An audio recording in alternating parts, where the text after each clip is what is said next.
So I was sitting there just thinking about, okay, so how do you intro him, right? And I'm like, he's so short, he poses for trophies. Like, I don't know, maybe he used that one. So that was my scary part, is that I didn't know which ones he had already used on his show. But every time my guy came on, I got roasted, and I found it as one of the most endearing roasts ever. So let's introduce this gentleman, the one and only, the host of the number one late night television show in all of cable news, the one and only Greg Gutfeld. What is up, Greg? How are you doing? I'm doing awesome. I love you, Sonnie. Always good to talk to you. And I'm actually in Westchester. I'm marinating chicken because I'm having Kat Timpf and her husband come over. Is that exciting? You sure it's chicken and not a cat? Because cat is going to be real, real mad at you. Cat would be really, really mad at you if you tried to pull Yeah. that over on her. And I'm telling you, Yeah. if you let me know, I'm writing her right away, and I'm telling. All right, so She's in a car, so she can't answer the phone. How are you doing? I am good. I cannot complain. I was listening to you on the five a couple like maybe last week, and I heard you Yeah. yell, "I am so tired of talking about race." And I was like, "Oh, you know what? Let me invite Greg on to talk about race." So here we are. I was There like, you go. that was like perfect timing. And I thought that you would be perfect to have this conversation with, because I know for certain that you don't give a damn. I have Yeah. never when I'm in the presence of someone who truly honestly doesn't care, it is instant, and you know it instantly. And I've always felt that instantly being in your presence. So I thought that Well, it's likewise. this would be a great time to have this conversation. So what is up with race that makes it such a I'm tired of conversation for you? I think I'm kind of like I don't know. I hate to put thoughts or assume what you're thinking, but I've always felt that you in Tyrus in terms of talking about race. I'm closer in the realm of it's okay to talk about race, but when you have the oppression on all the time, you're actually missing out on a lot of stuff. And one of the things that gets you out of the oppression filter is capitalism. Working and understanding. Yes, the concept of fairness is not true in all walks of life. Life is not fair, but embracing a victim ideology gets you nowhere. Of course, though, the key buzzword, I heard it yesterday on the Five, is, well, you don't know their lived experiences. And I'm like, that you could say that about everybody, their lived experiences. I mean, it's true.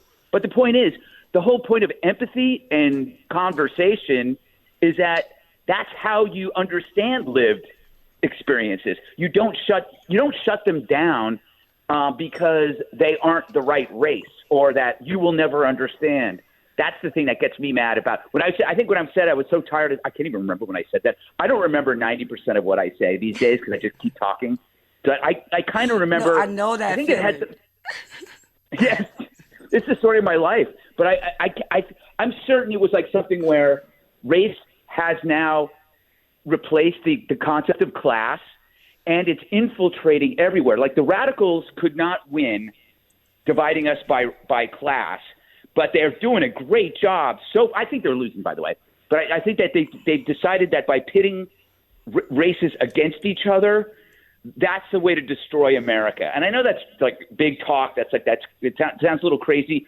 But if you see what's happening, it's kind of working in the sense that when somebody becomes consumed by one idea, it could be race, it could be gender, it could be anything, it could be money for that matter. It turns you into a robot. And then you start seeing, it's like, that's why I call it the race filter or the identity filter, is that once you put that filter on, everything looks that way, the way out of it. So when somebody says, you know what, you can get a better life, there are corporations that will bend over backwards to hire you. You will have, if they took a white person and a black person with full credentials, the black person's going to get it because they need to fill their diversity programs and stuff. And do it. You have all these opportunities.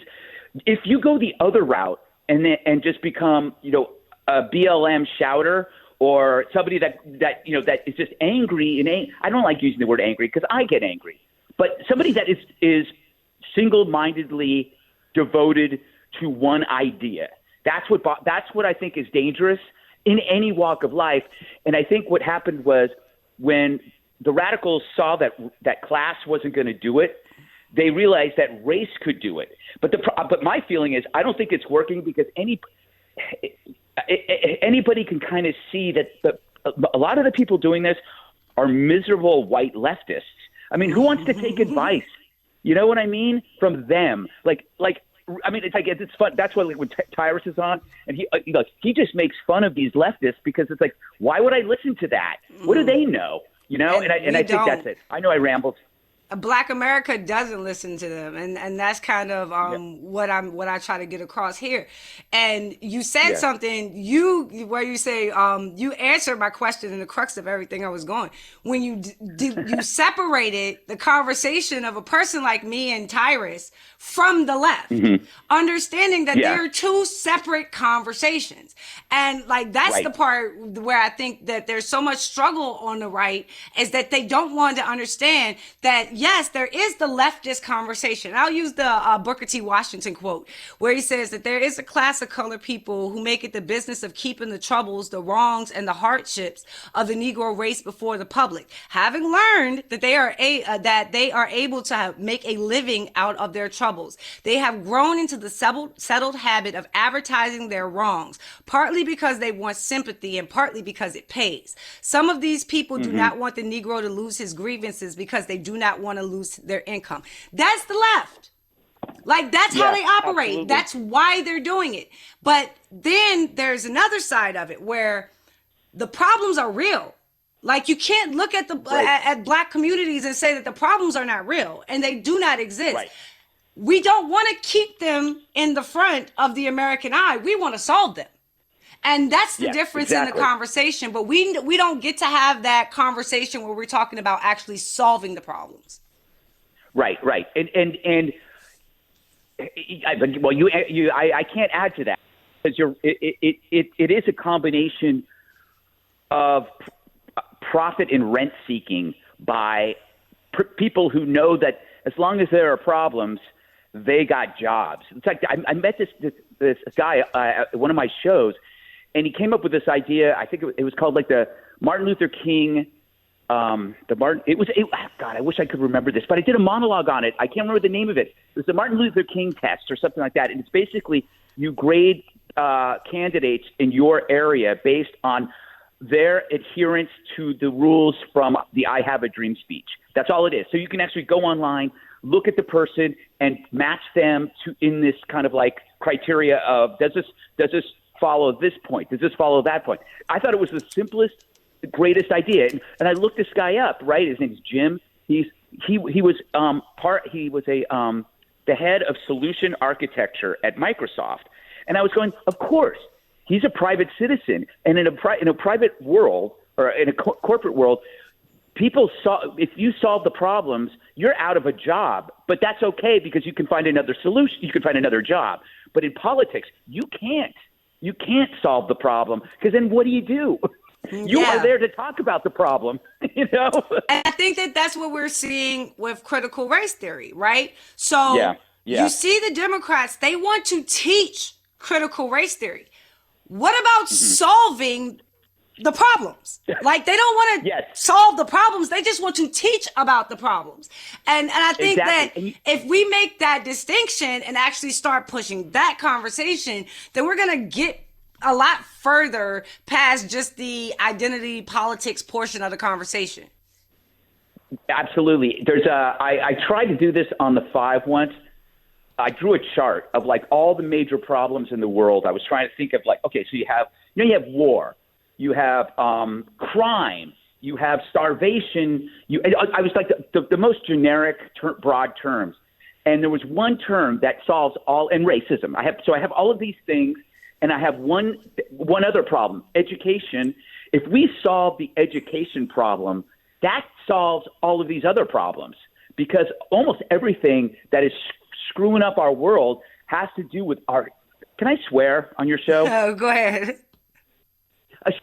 very shitty education system, and it's not designed for the students. It's designed for the unions and imagine. I mean, what drives me crazy is having liberal friends who are for school choice but never actually say it. And it's like when they get on TV, they just parrot the other crap. But if they were, and they go, yeah, I'm for school choice. I go, well, then why don't you actually be for it? Why don't you talk about it 99.9% of the time instead of always talking about how evil Trump is and he's not president anymore? It's like it drives me crazy because it is about charter schools and competition. It's about competition in the education system, and we don't have competition.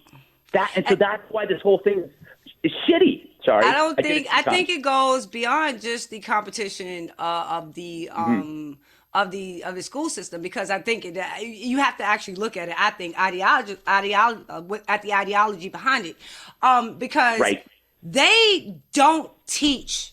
They have not taught Black history, and the reason that they don't teach it and they can't teach it is because it would expose progressivism for what it is. So I'll ask you this question this way. Do you believe in systemic racism? I will say there has to be some of it somewhere. And there probably is, but the examples that they use, let me put it this way. There is systemic racism in the education system in the sense that Blacks are being screwed by the education system. And it's disguised as help. So that's the way I kind of look at it.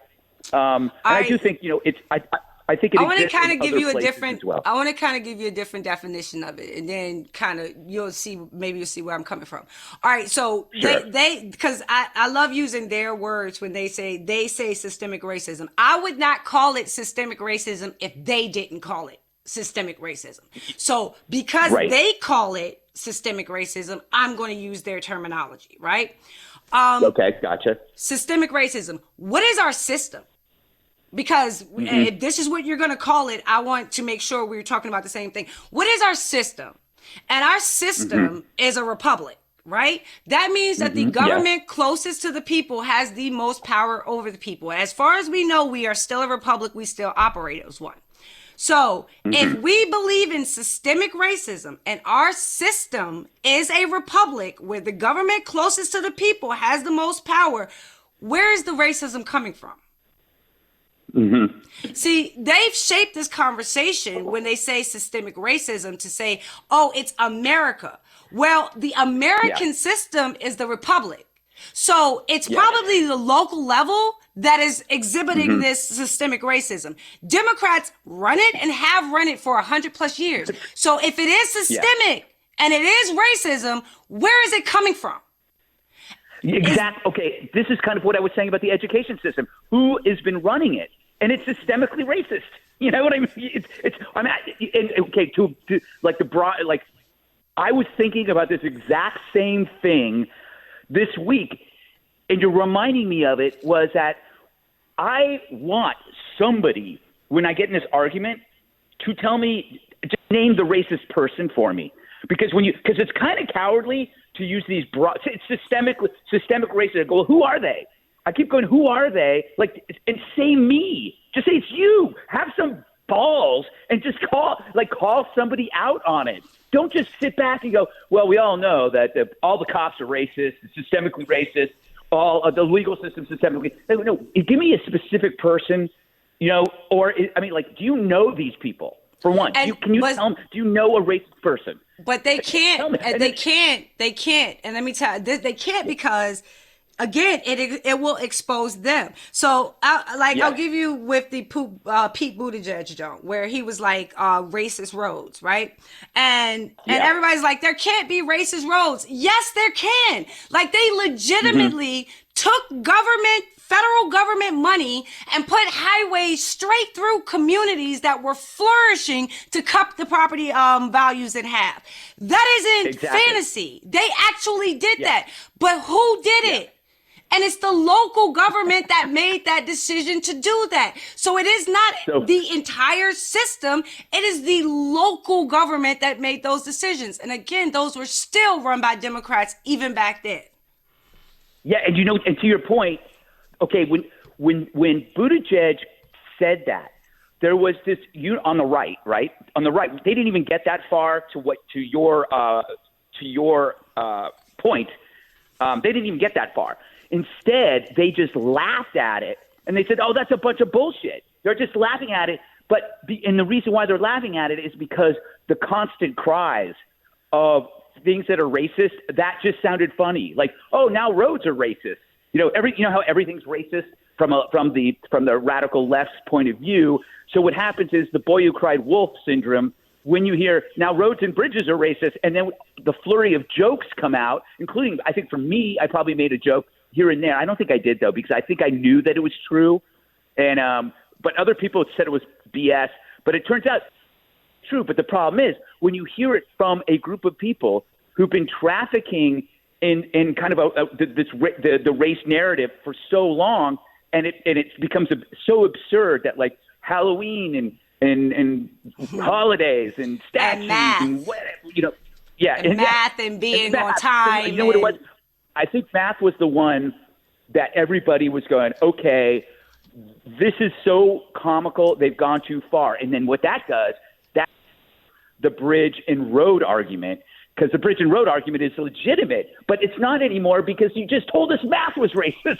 So this is kind of what the difference is, because in Black America, when they said math is racist, all the Black people were like, wait a minute, mathematics came out of Africa. What are you talking about? So like all the Black people were like, hold up, wait a minute, like stop, we invented this. What are you talking? So if you notice, that conversation didn't stay in the ether very long, because even Black people were like, you lost your mind when they came after and tried to say that math was racist.